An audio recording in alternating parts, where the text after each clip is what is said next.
Hi, good evening, everyone. Welcome to day 2 of our resume bootcamp. This is module 2. Last time we talked about, resume basics. We talked about the types of resume, and we concluded that we are going to be focusing on the reverse chronological resume format.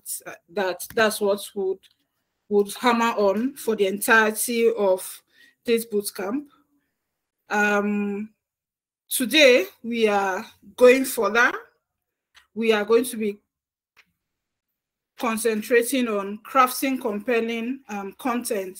So now you know the kind of resume you are going to, or the kind of resume style you are going to adapt. And moving further, you need to now start crafting your resume content. We talked about the different sections in the resume, from your header to the experience section, and all that should be captured. Now, when we talk about crafting compelling content, we're saying for every section of your resume, you need to craft it in such a way that is compelling. Remember the last time we talked about the fact that you have different audiences, and as such, for every audience, you need to ensure that your resume captures their attention, from the ATS to your recruiter to the hiring manager to senior members of the board in the company you would want to work for. For example, you need to ensure that every section of your resume captures, is compelling enough, and the content you have captures your audience. Again, the rules still applies.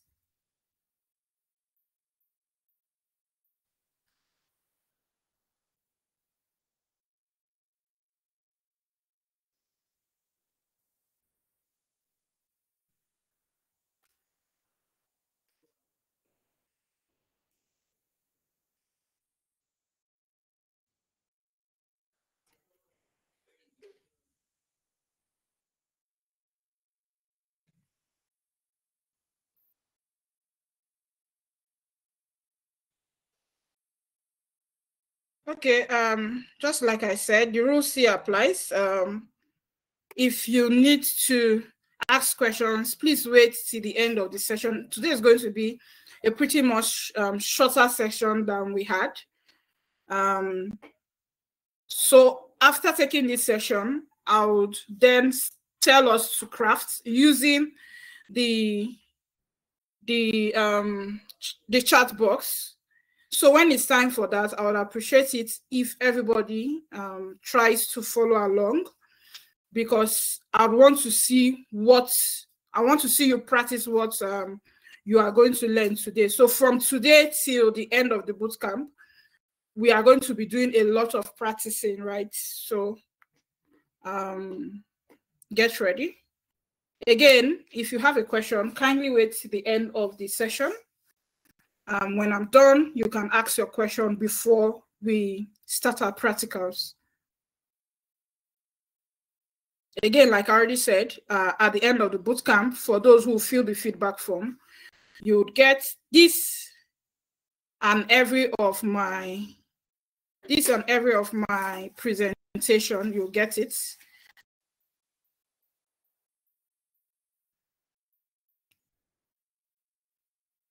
As well as a free resume template. So why is this thing keep going off?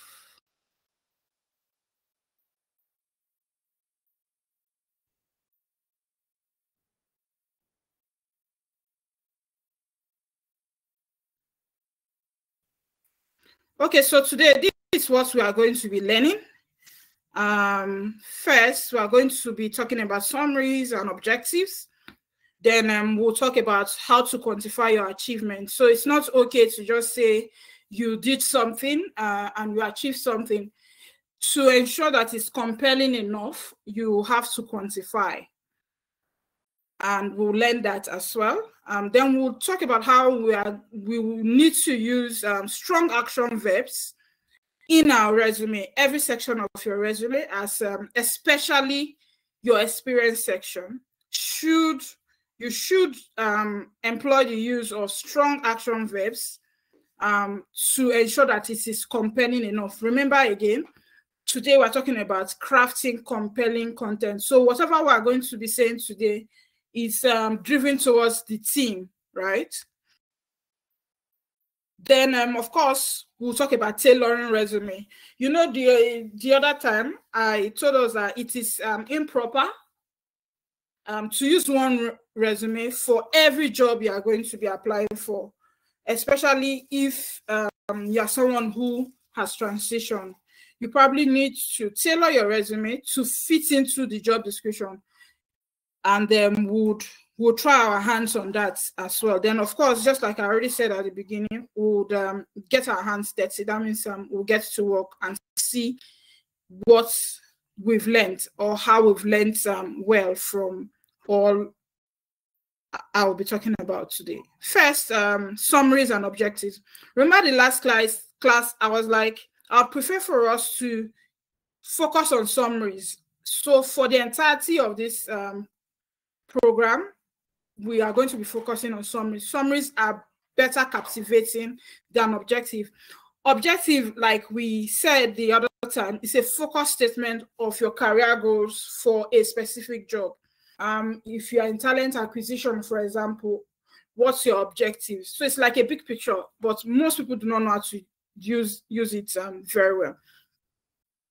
Then for summaries is an overview of your career highlights and qualifications. I prefer the use of summaries, and most recruiters prefer the use of summaries because at the end of the day, your resume is about you in that profession and what you've achieved, and summaries help you do that.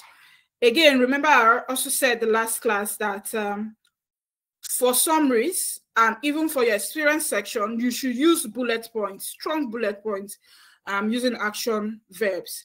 So we are going to do examples of our summaries in at least 3 bullet points. So everyone will give us 3 bullet points, and let's see what you've done.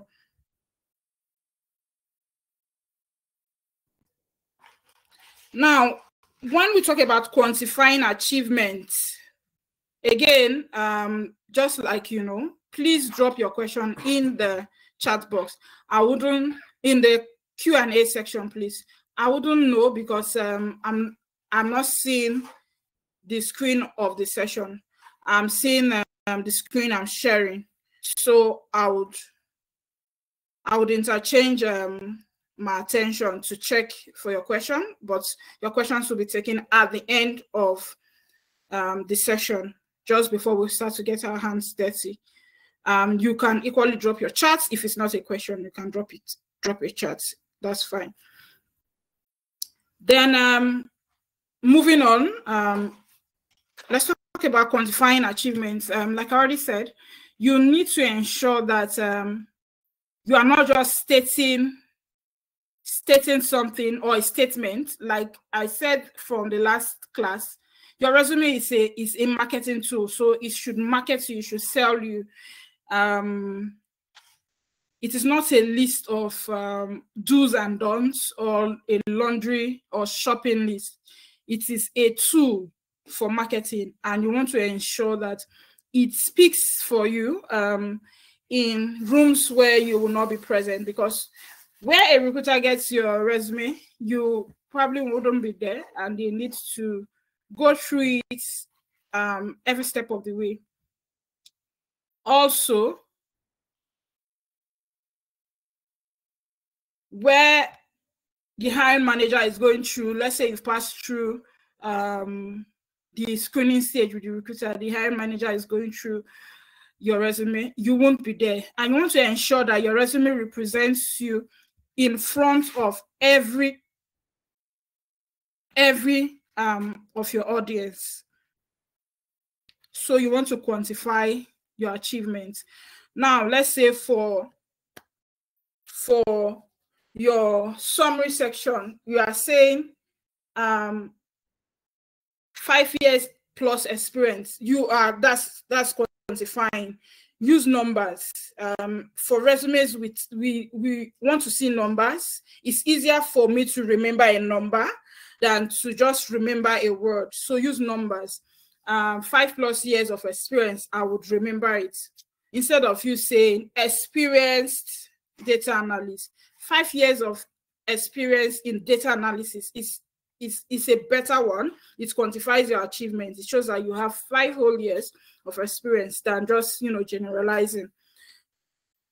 So that's how to use numbers and metrics. Now, just as on my screen, this example says increase sales by 20%.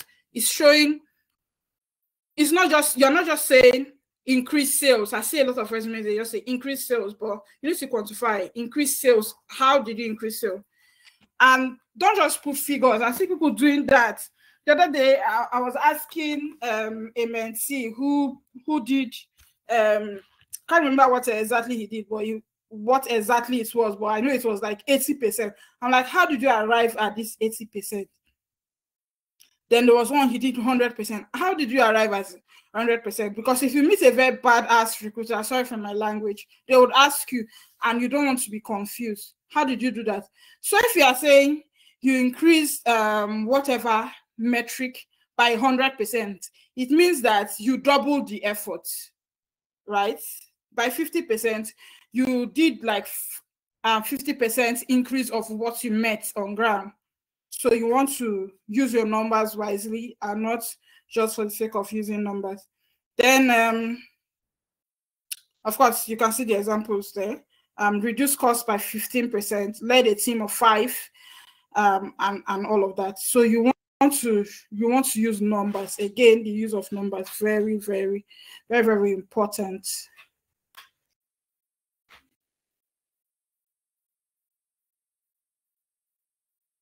Then, of course, we talked about the fact that we're going to be talking about using strong action verbs. Now you've used good summary, you've used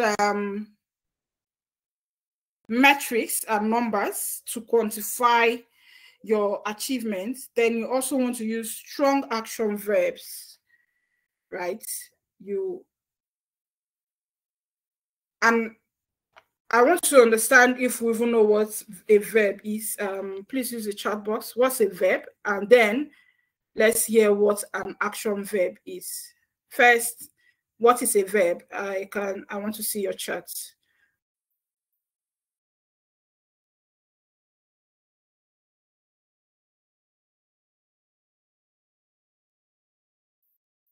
I'm waiting. I want to see your chat. The first question is, what is a verb? So let's deal with a verb first before we talk about an action verb. Please keep sending in your chats.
Okay.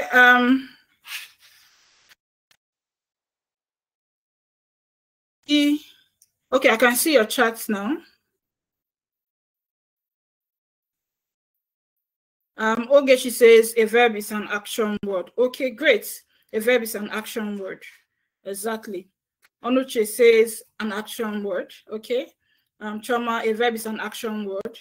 A verb is an action word. Exactly. So an action verb is, of course, the same thing. A verb is an action word. So a strong action verb simply shows that it's, from our definition of a verb, the fact that it is an action word. So it should show you, using a strong action verb should show what you're actually doing. Just like the definition of a verb is an action word. It shows action. What action did you take? And what accomplishments did your action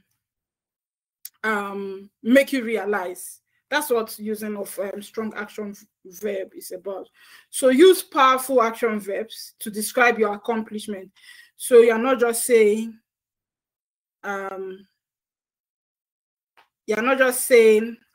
let's use one example we've used here. We are not just saying we're not just saying another word now for increased. Made sales. We're not just saying made sales by, we're not even saying 20%. If it's not an action, strong action, we're saying made sales. You're in the sales team and you're like made sales. But when you say increase sales, the word increase shows action and it's a stronger word than made. Made is also a verb because it shows you did something, right? But increase is now like a stronger word. It's a stronger verb. So instead of saying made sales, I'm saying increased sales. I hope you get me. I really, really hope you get me. Did anybody get me? Please let me understand. Let me know if you understand. If you get the points, please do a thumbs up or something.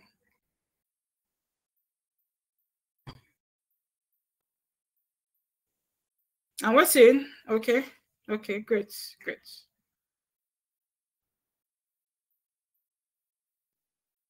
Like I said, today's class is going to be shorter because we are going to spend most of our time trying to understand what we've learned. Then, of course, like we already said, you need to ensure that every part of your resume is tailored to a specific job. So if you have a job description, right, you want to ensure that it is tailored to your resume. This resume you want to submit is tailored to that job description. That's what tailoring your resume is. Another word for tailor is to ensure that, I hope you understand tailored, but in a nutshell, or to make it simpler, it means that you are customizing your resume for that job. So like custom fitted.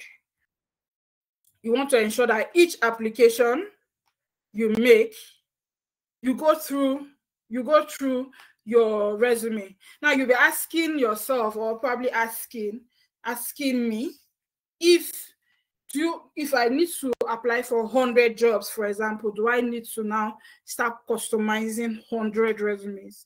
It might be burdensome. Now, what's my advice would be is that you cannot do 100 makeovers for your resume. But if you have different sections, let me say now I'm in HR, but HR is a broader, HR is broad. Now, it could be from learning and development is part of HR. Talent acquisition is part of HR and all of that. Now, if I see a job in, let's say, learning and development, that is different from a job that has a title human resource manager or human resource coordinator. A learning development manager, though, is still a part of HR, but this is a more concentrated area. So I wouldn't use my talent talent acquisition resume or my HR manager resume for a learning and development job, it's going to be a misfit. So if you have a resume for talent acquisition, for example, you probably would have a resume for learning and development if you have experience in both areas. So if I need to apply for a job in learning and development, for example, I probably have my major resume for learning and development that I can use for almost all jobs, because most of the job descriptions will end up saying almost the same thing.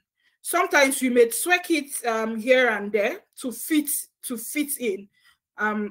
Do we understand? Do you understand? A thumbs up will tell me you understand. Thank you. Of course, and how do we tailor our resumes? Tailoring our resumes means that you have to identify key requirements in the job description. Remember the last time I said the job description is the hiring manager's wish list. So I have a candidate and this is my wish. So the job description is the ideal candidate to the hiring manager. So I'm looking at my job description as the hiring manager, and I want to ensure that whoever that is coming for this job fits in properly into my wish. And you want to tell the hiring manager or the hiring team that you are the right fit because of this, this, and this. And if you are saying so, then you are coming with your facts, you are coming with your evidence. And that's what you need to do in the job description, in your resume, using the job description as a guide. So if, for example, the job description says, I need a content creator that has experience with graphics design, has experience with Canva, has experience with Adobe, all of that. You want to ensure that you have all of those key things. Remember, we talked about keywords the last time. You want to ensure that you have those keywords on your resume. That is how you tailor your resume. Okay, so I'm hoping we understood all we've been saying for about 30 minutes now. Does anybody have question? Please put your question down so we can quickly take them. Thank you.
Hi, guys. Is it that we do not have any question?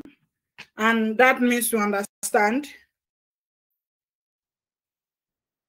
Who is raising their hands? Trauma. Okay. You'd prefer to talk? Okay, so I've allowed you to speak. Please go ahead. Choma, you can now speak. Go ahead. Good evening. Can you hear me? Yes, I can hear you now. Okay, good evening. Thank you for the course. So, good evening. The question I have actually is about quantifying achievements. So while we were most of the time on the job, while you actually do things and, you know, achieve stuff on the job, you really do not you don't measure. Yes, that's the word. You don't measure it to know the percentage of what you've actually achieved. So most times when they say, okay, quantify your achievements, I get confused because while working, I really did not measure. So do we just put in numbers there and then make sure the numbers are not too high so that, you know, it does not flag the recruiters this thing? And then if we now put in the numbers, since I didn't measure, how am I able to defend it in an interview setting? So that's the part of the resume that I have a problem with. Thank you. Okay. So I know how difficult that can be, quantifying achievements. It can be. Now, my advice would be no, do not just falsify numbers. Because if you meet somebody like me, I can be funny sometimes. If you meet somebody like me, I'll ask you how you arrived at that percentage, and you might get confused. Now, we all have KPIs, right? So if I'm resuming a new role, for example, I have my KPIs. Now, for talent acquisition, for example, I'll use talent acquisition or HR because that's my field. Then you try to relate it with your field. Now, for talent acquisition, for example, I have my key metric as a recruiter is time to fill, right?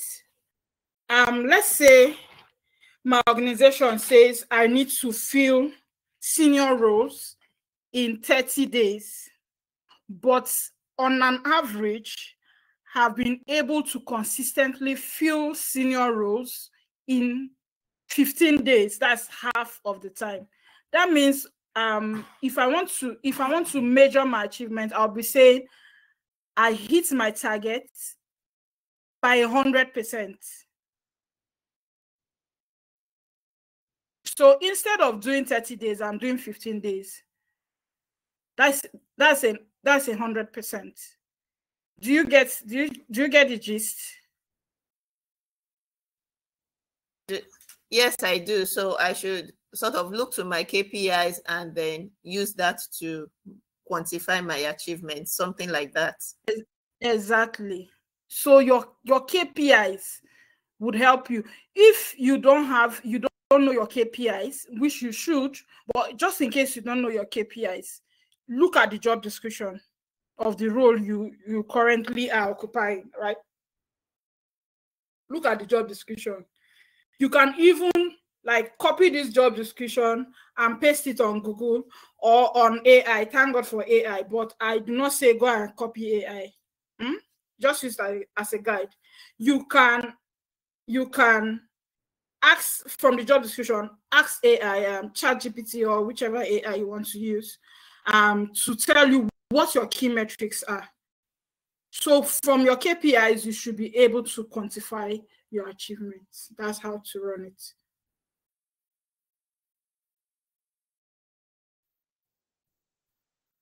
Okay, I believe you understand clearly. Thank you. Yes, I do. Thank you. Okay, thank you.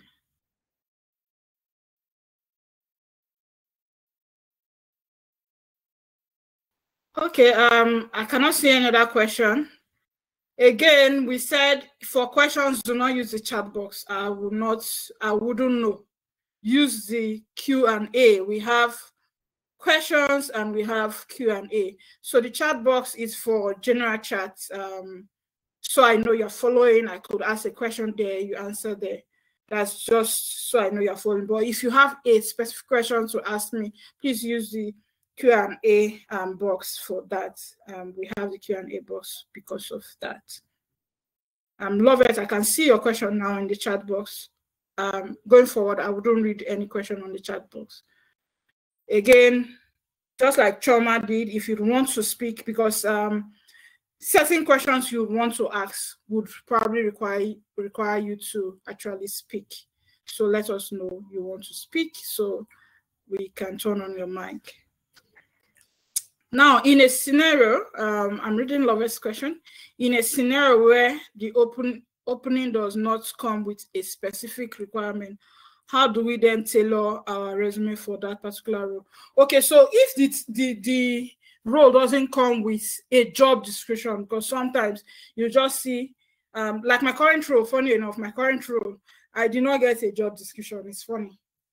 I just saw the ad on a group where I belong to, and they're like, they're looking for HRO, blah blah blah, and I didn't even reach out because of myself. I reached out for a friend, but they didn't want a guy. So my friend was like, my friend who advertised the job on the group was like, go ahead and apply, because the job was supposed to be for her, but she didn't want it because she didn't want to move.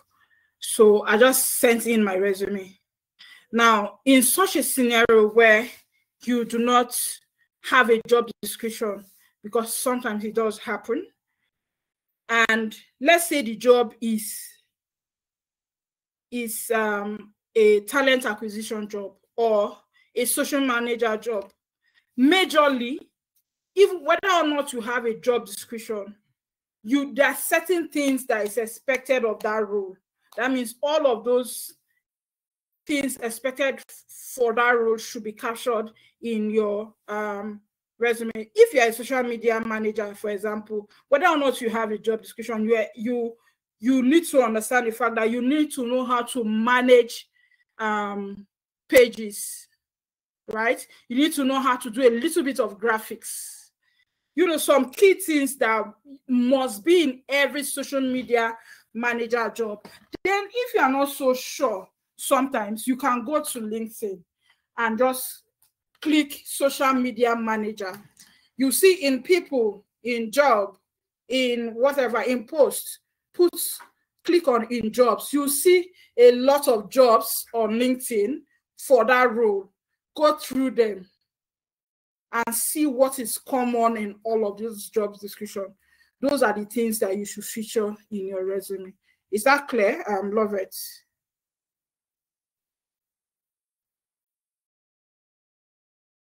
Not sure if that's clear.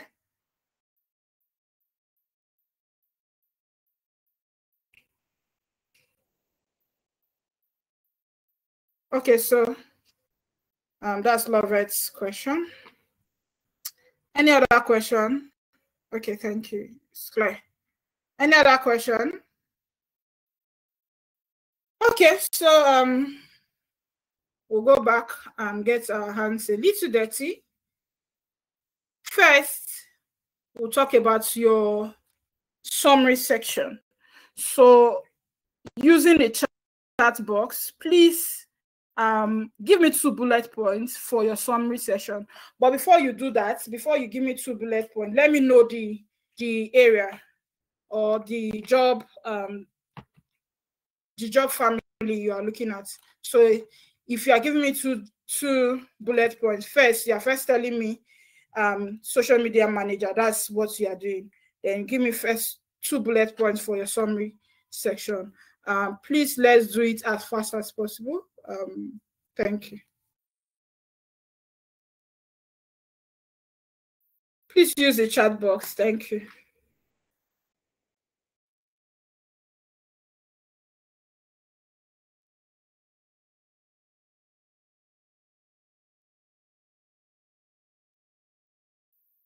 I can't see anyone typing.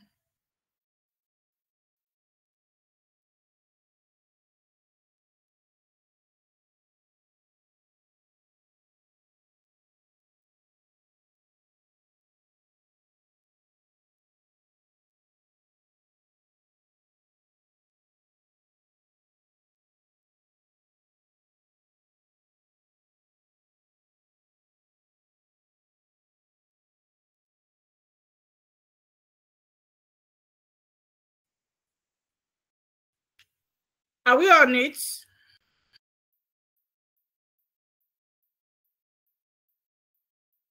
Please, let's do this as fast as possible. Okay. Okay, she says administrative assistant. Yeah, okay. So let me see your 2 bullet points quickly. I'm not going to waste so much time on this because we have other sections. We're trying our hands, getting it wrong and learning. So please go ahead and as fast as possible, drop 2 bullet points for your summary section.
Okay, good. Choma, I can see us for marketing manager, seasoned marketing manager with 9 years of experience across marketing and sales.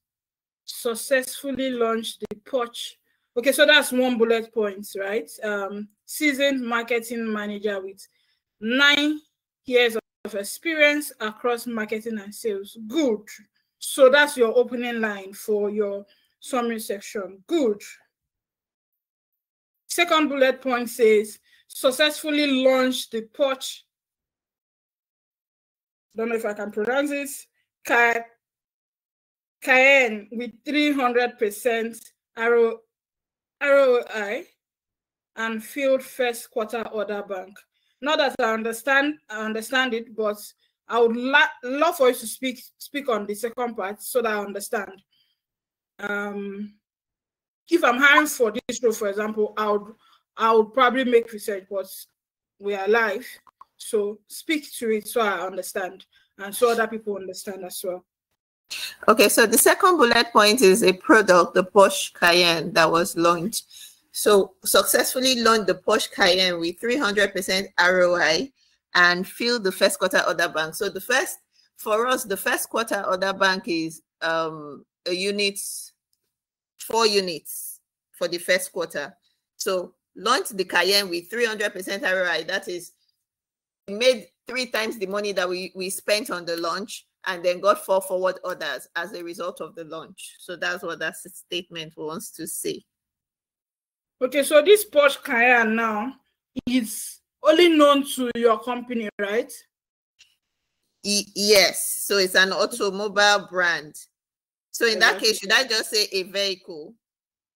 So you would want to use maybe a terminology you think is easier to understand. Or somebody like me, I may put in bracket Porsche Cayenne, in bracket automobile vehicle. Do you get? So we have a picture of what you are talking about. Because remember, you will not be there to defend your resume.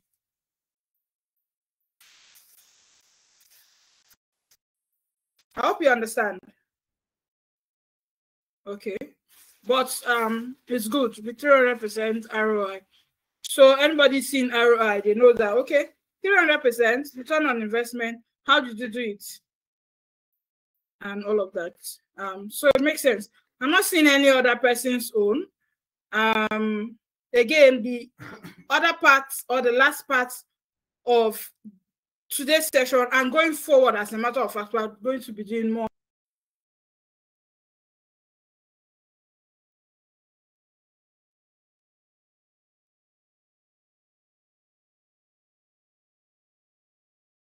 of all of this.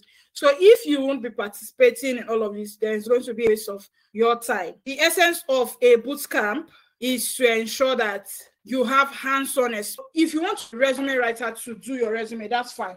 But the essence of this bootcamp is for you to learn it and do it yourself, do it for yourself. Do you get?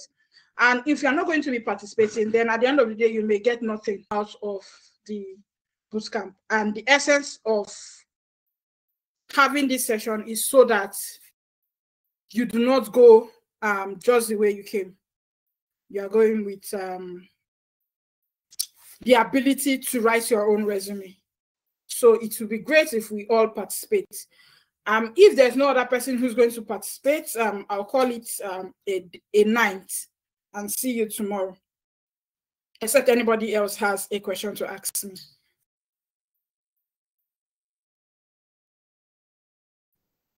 Okay, I can see Ogeshi's own now. You say administrative assistant.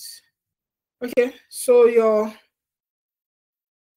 bullet point is 1, meticulous administrative assistant with 1+ year. If it's 1, then it's year, not years. 1+ year of experience in office operations and HR administration.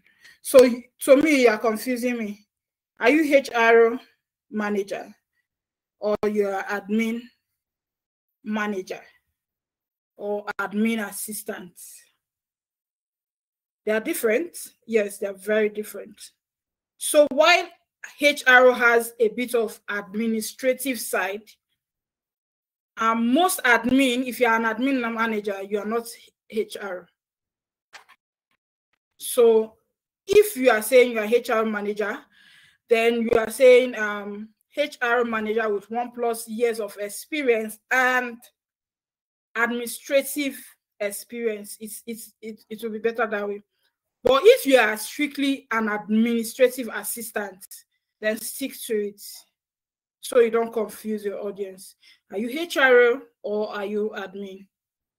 They are not entirely interchangeable. They are not entirely interchangeable. Though under HRO, we have admin. Again, that's why I said HRO is big or wide. Under HRO, you have admin. Like in most organizations, admin and HRO are separate. They may be intertwined or they may be in the same department, but the administrative side is solely different from the HR side. 2, proven ability in delivering administrative support for corporate teams in office management, appointment setting, and HR function. Proven ability in delivering administrative support. There's no need for this for corporate teams in office. If it's corporate, it's in office. Do you get the gist? Proven ability in delivering administrative support. Of course, if it's administrative support you are delivering, then it's in a corporate environment. It's also known as office environment. Appointment setting and HR functions. So I think this is a bit, you are doing a bit of everything, and it's confusing. Even me myself, I'm confused. Not talk of your audience. So it's a bit confusing. You would have to take the time out between today and our next class tomorrow. Keep drafting. It gets better as you keep doing it. Even me, maybe I'll share my my resume when I just started before I switched to HR, and I thought it was the best resume ever. So as you keep drafting your resume, it gets better. Sometimes you will not even feel so confident of yourself, but you're doing good. So this is a good try, Ogechi. This is a good try, but would have to improve, right? I hope you understand the points I raised, though. Please let me know you understand the points I raised. Okay, great. Again, I would want to share. Let me stop sharing this screen. And let me share the resume templates we are going to be sharing with you. So it may not be in your, of course, it's an executive assistant's resume. So it may not be in your role, but it just gives you like a guide and an idea. Now, this is the summary for the executive assistants. Again, your summary should be between 3 to 5, but I'll say leave it at 4. Now, Ogechi, for admin assistant and executive assistant, they're slightly close. So you can actually use this. For admin assistant, go and check a standard job description, 1 or 2 job description, so you have an understanding of what is required for an admin assistant or admin manager. At 1 year, you are an admin assistant because that's an entry level role. You can't be saying you're an admin manager, so admin assistant, right? You want to use job description to have an understanding, especially because you are one year plus on this kind of roles. You want to use this job description just in case you do not have a very clear picture. So that will guide you into writing a good summary. If you do that between this night and tomorrow afternoon, you can always send me on WhatsApp. I'll go through and tell you you are doing well, or then make correction. Is that good?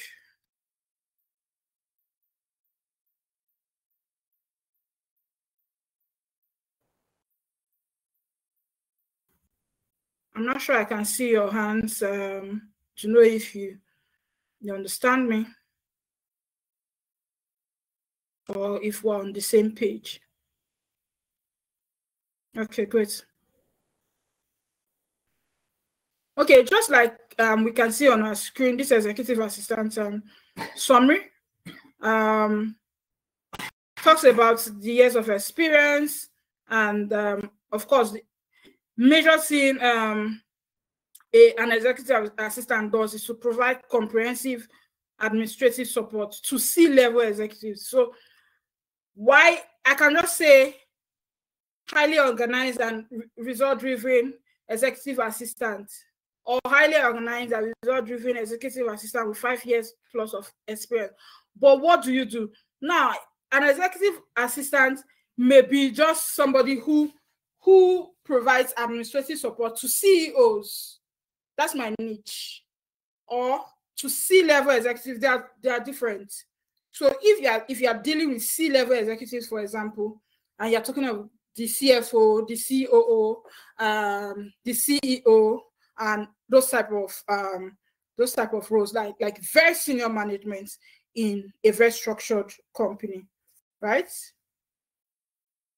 Then proven ability to manage complex calendars. Now, as an executive assistant who is providing support to C-level executive, you need to understand the fact that calendar management is very key.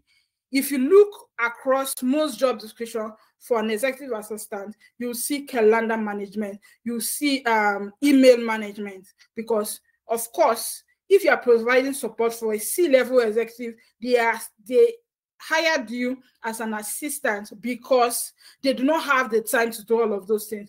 So it is now your responsibility to look at their calendar and manage it, look at their email and manage it, make responses in their stead and all of that. So you want to show that you are an executive assistant, but you are not just any executive assistant. Your job or your niche is focused on C-level executives. I hope we understand. Okay, so proven ability to manage complex calendars, prioritize tasks. Of course, prioritizing tasks is also a very key one for an executive assistant. Again, you need to get 1 or 2 job descriptions to have an understanding of those key metrics in your industry, and that would help you with writing a better summary.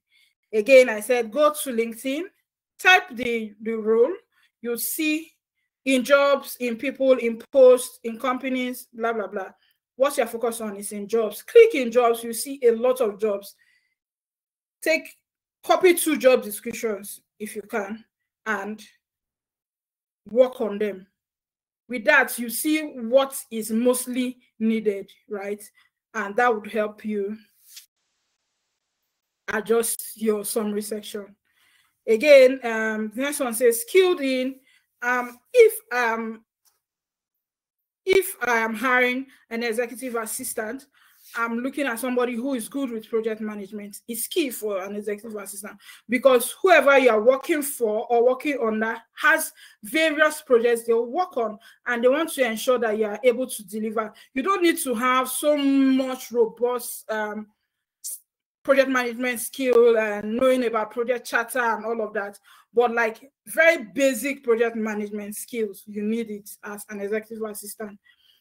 If you look across most job descriptions, you will see that. So that's why I would have it on my resume if I'm an executive assistant. Then we have travel arrangements. Of course, and as an executive assistant, 7 C-level suits, they're traveling abroad, they're traveling within the country. You want to be able to manage their travel arrangements.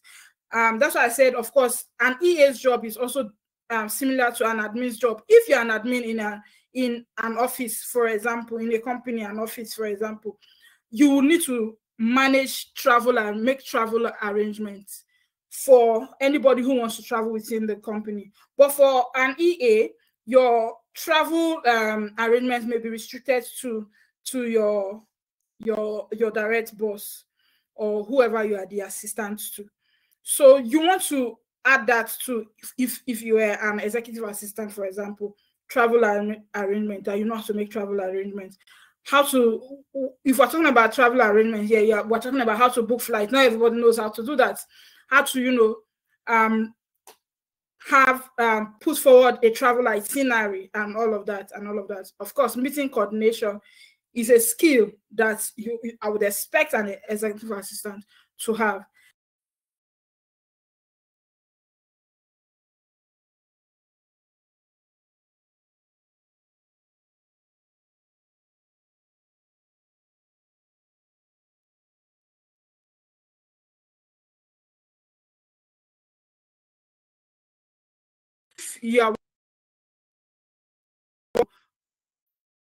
If you're working with a job description, for example, whichever CROM it's stated is fine.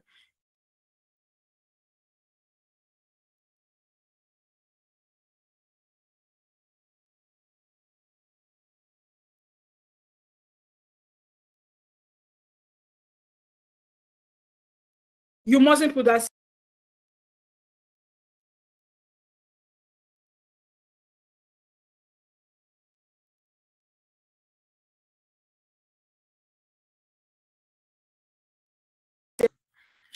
Hello, can you hear me? I hope you heard me. Sorry, I was interrupted.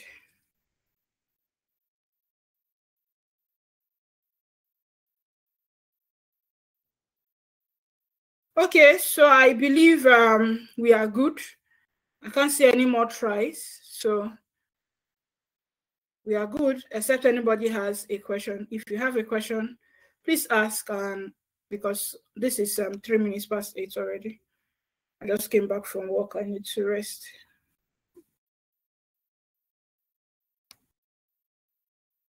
Okay, so I'm believing there's no other question. If nobody has a question, thank you for attending today's session, and see you tomorrow. Again, please go over what we've learned today, because most of what we are going to be doing for the 2 other classes, so we have 2 other classes with me. They are going to be on so much of practicals. So we're not going to be talking, but we are going to take action. Then we have 2 guests who are going to come and speak. These guys are professionals. Susan is a Kenyan living in Kenya, and she's one good person at this. This is what she does for a living, and she'll take us through some sessions. And Alex is also a very good hand. He's a Nigerian living in Nigeria, and he's going to take us through some sessions as well. But for all the 2 other sessions I'm going to take us, those ones are going to be highly practical, especially the last class. The last class is basically practical. We're not going to learn anything. So I would implore you, use your spare time before the next class to try to do some exercise on your own. That would help you improve. Thank you, and have a great night. Except there's any other thing, which there isn't. So thank you and have a great night. Good night.